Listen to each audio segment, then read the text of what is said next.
Gamertag Radio presents E3 coverage. Hosts Danny Pena, Paris Lilly, and Peter Toledo are direct from the convention center floor.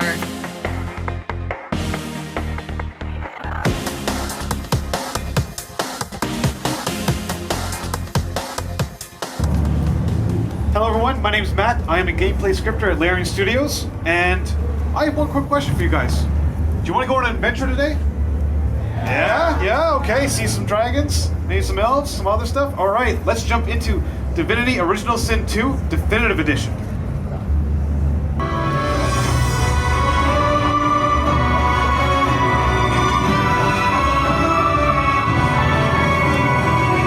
So, like any good adventure, we gotta find out who we are. We gotta create our avatar inside of character creation. Now you can choose from either dwarf, elf, human, or lizard, as well as things such as your class. So you can choose a preset class, or you can create your own custom class from the ground up. I think my favorite part of character creation is getting to choose my own background. Now, if you want, you can play as a blank slate character, or you can choose to play as an origin character, like Fane. Oh, don't stare. How would you look after eons in some ghastly crypt?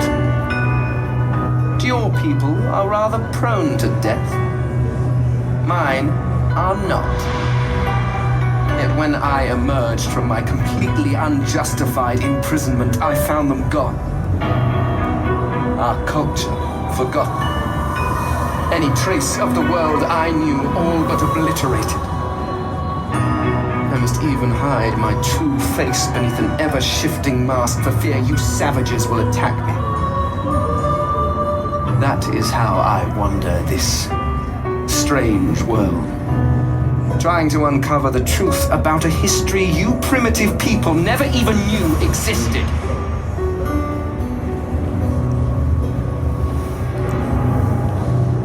Fane is one of our 6 origin characters. Now, if you do choose to play as an origin character, during your 100 hours of gameplay, you're going to have your own unique character arc, which means unique quests, unique dialogue options, and unique world interactions. So we're going to finish up character creation here, just choose a few little knickknacks, adjust our appearance, all that stuff. And then we are going to jump into our adventure, into the world of Rivellon, where we as sorcerers are being persecuted for the source inside us, for the power that we hold. Now, the Magisters have rounded up all the sorcerers and thrown them into the penal colony of Fort Joy. Now, I don't know about you guys, but I'd rather not be stuck in a penal colony. We gotta find a way out. So, jumping into gameplay here, you're gonna notice we are in real time, but that's about to change. We see some enemies up ahead, and I think we should get the first strike on them. Let's go invisible and try to get that first strike. Or in this case, the first chickening. You see, once combat starts in our game, the gameplay changes and goes to turn-based. So turn-based is fantastic, especially in a game like this where you have so many options with skills and world interactions, because it gives you as much time as you need to plan out and execute your moves to achieve victory. See, because of the dynamic between real time and turn-based, we were able to subdue one of our opponents to make it a more even fight with the first Void Woken, take him out, and now go back to the chickened enemy and finish him off. Going back out of combat, we return to real time. And I don't know about you guys, but if we're going on this huge, big adventure, I feel like, maybe we could use a friend or two. Some jolly cooperation. Let's see if we can find somebody here. How about this guy? He seems pretty cool. This is actually the Red Prince. He's another one of our 6 origin characters. You might actually recognize him from character creation, because you see, any origin character you do not pick inside of character creation will show up in the world. Like I was saying before, these characters have their own unique stories and character arcs. So, even if we do recruit him as a companion, there's no guarantee that he'll always be on our side. You see, he has his own motives and things he wants to accomplish. So based on our actions and our decisions in the game world, he may betray us, or he may help us to the very bitter end, betraying his own motives to help us succeed. It's all up to our decisions. Now, I think it's a good place to point out while we try to recruit him that Divinity Original Sin 2 has over 1 million words and fully voice-acted dialogues. All the dialogues are fully voice-acted, including the narrator notes. So let's take a listen to that. It's a bit of a snag. But never you worry. For the throne I was destined, and my throne I shall have. Truly. A kind offer indeed. And you've already proven to be trustworthy enough. You came back for the others on that ship after all. Fine, I accept. Even if you are as versed in the art of eloquence as I am, that our swords will be doing a lot of the talking from here on out, it goes without saying. So it looks like the Red As a Prince bold decided to fighter. join us, which is fantastic. We can always use another friend. Now, maybe you're wondering, what if I like the Red Prince's character, but, you know, I don't need another fighter in my party. I want to have a good character composition. Well, that's absolutely fine, because when you recruit a companion, you actually get to choose their initial starting character class. So you can have the best of both worlds. But let's continue on our journey. Seems we come across a bit of an obstacle here. You got that ooze on the ground there. That's poison. You don't really want to step in that. But thankfully, the Red Prince has Fire Breath skill, which allows him to ignite that poison or into fire, and eventually that fire will turn into smoke, which allows us to pass. Now, every single one of our 200 skills in the game can be used both inside and outside of combat. We allow skills to help you interact with the world around you, not just by punching people in the face, but allowing you to traverse different puzzles and areas in the game. Now you're going to notice coming up here that even though I'm in dialogue with the character, I can still switch to another one of my characters and have a fully interactive game. So while I'm talking to this elf, the Red Prince is going to sneak up behind her and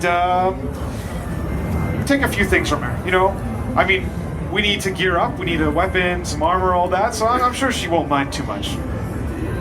But now that we've got our loots, I think it's time to make a quick escape, because she's going to notice pretty quick that her stuff is gone. So we continue our journey in trying to find a way out of the fort, and we end up in the ghetto here, and it's not a very nice place. See, these brutes over here are trying to shake down this elf and this man for the money they got in their pockets. And now that we've been sucked into this event, we have to decide how we want to interact with it. Do we maybe want to take a step back and say, nope, not my problem? Maybe we want to join the side of the brutes. Who knows, maybe make a quick buck. Maybe we want to be the good guys. Maybe we want to resolve this and make sure everyone's happy. Let's see what we decide to do. No one shorts Griff, especially not one of you. The intense-looking man stands beside you against the thugs, shooting you an appraising glance. Burrow looks you both up and down, sizing up your combined threat. Ah, get out of here. The both of you. You ain't worth the sweat of my brow anyhow. The So, elf smiles. Diplomacy has won the day here. It didn't need to resort to bloodshed, but it easily could have. The elf thanks us for helping her out, and she's going to help us out later on down the line. But the real cool thing here is the man that we helped. See, this guy is actually Ifan Ben Metz, another one of our 6 origin characters, and because we decided to help, he will be willing to join. See, if we had decided to go against that, he may have actually attacked us and would not have been able to recruit him. So, we continue further in with our newfound party into the fort itself. But it's very dangerous here. There's magisters all around, so we got to be careful. Now, you're going to notice something pretty interesting here. The UI has changed. You see, we've actually had a friend join us. Divinity Original Sin 2 allows for couch co-op gameplay. So if you and your friend or your significant other want to jump down and play through the whole game, that's absolutely fantastic. Even if your friends aren't with you in the same room, we allow for up to 4 people to play together in the same campaign through online play.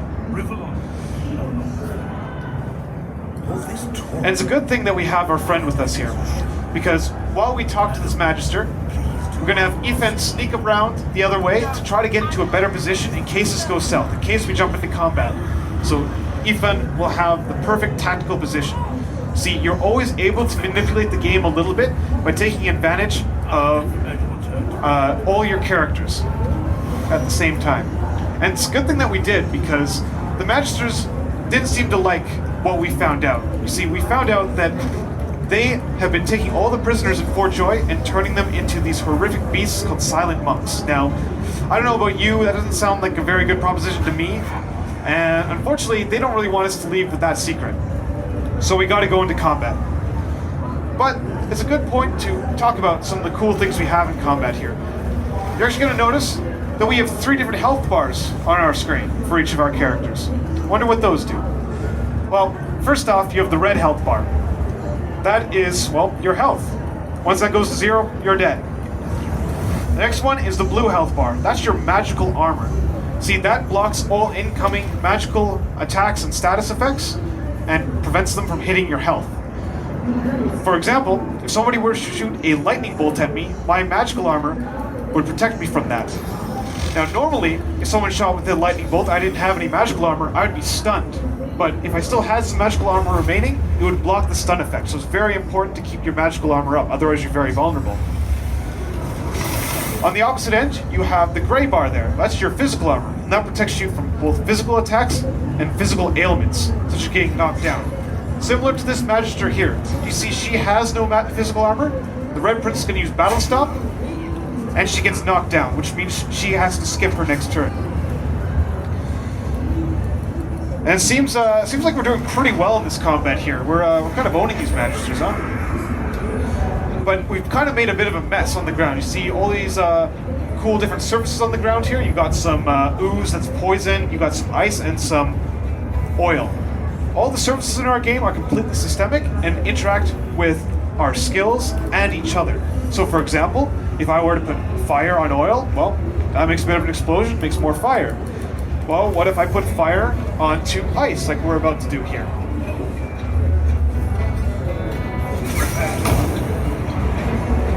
See, all the ice under that Magister turned into water. Now, you can keep on going and going and going with these different interactions. For example, if I were to use a lightning spell on that water becomes electrified. The next guy to walk on that water gets stunned. So this adds an entirely new, deep layer to the combat system, because you're not just fighting the enemies in front of you, you also have to contend with the environment around you, the dynamic environment, because you can create these surfaces as well with your skills. Now, it means that you can have the environment used against you, or you can manipulate the environment to beat your enemies. It's up to you. And while we finish off the last match here, I think we've got the win in the bag. You're going to notice we've actually unlocked one of the ways to escape Fort Joy, that boat up at the top of the screen there. And it's important to note that there are many ways to escape Fort Joy, not just one. If you want to sneak under the fort itself and contend with the fire slugs there, you can do that. If you want to take a magical teleportation gauntlet from a crocodile, you could do that. Maybe you just want to rush headlong into the gates and fight the Magisters. You can do that as well, but I kind of recommend against it. They're pretty tough. See, at Larian, we kind of have a tendency to just keep on adding and adding and adding new things, new content. In fact, Fort Joy here, this entire sequence, used to be just a 15-minute tutorial section. But we kept on adding and adding and adding and adding, and eventually it became its own act, its own 20-hour experience. And in the spirit of adding and adding and adding, I'd like to talk about some of the cool new changes you guys are going to see inside of the Definitive Edition, the Divinity Original Sin. So, we actually have 45 pages of patch notes, which is still growing. That's a lot of patch notes. And it includes everything from small tweaks, bug fixes, improvements, to entire system reworks, such as the journal system, which now not only documents what you do inside of the game and your objectives, but it also makes your goals much more clearer and much more concise. I think, as well, we also have a much more polished and improved arena gameplay mode. And I think the biggest change in the game is actually here, in the City of Arcs. This is a much later act in the game, but it consists of about 40 hours of gameplay. This entire act has been re-scripted, rewritten, just the whole 9 yards, more quests added, everything. This is to give the feeling at the end of the game to feel like your choices mattered throughout your entire journey much, much more. Now, another thing you're going to see here that we've added is going to be the party inventory system.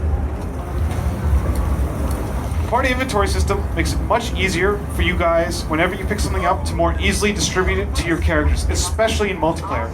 It's a huge quality of life improvement. I think my favorite change, though, is how much the combats have improved in terms of balance and, well, cinematics, which we're about to see right here.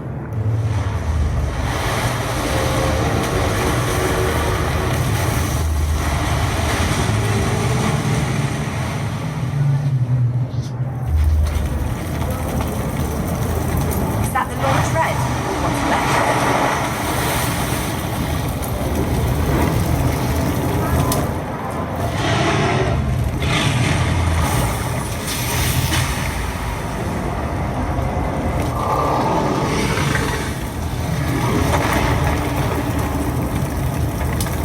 So guys, despite our 93% Metacritic and our PC Gamer Game of the Year and BAFTA we won for multiplayer, those things were fantastic, but we at Larian thought we could do more with our game because we keep on adding and adding and adding and adding.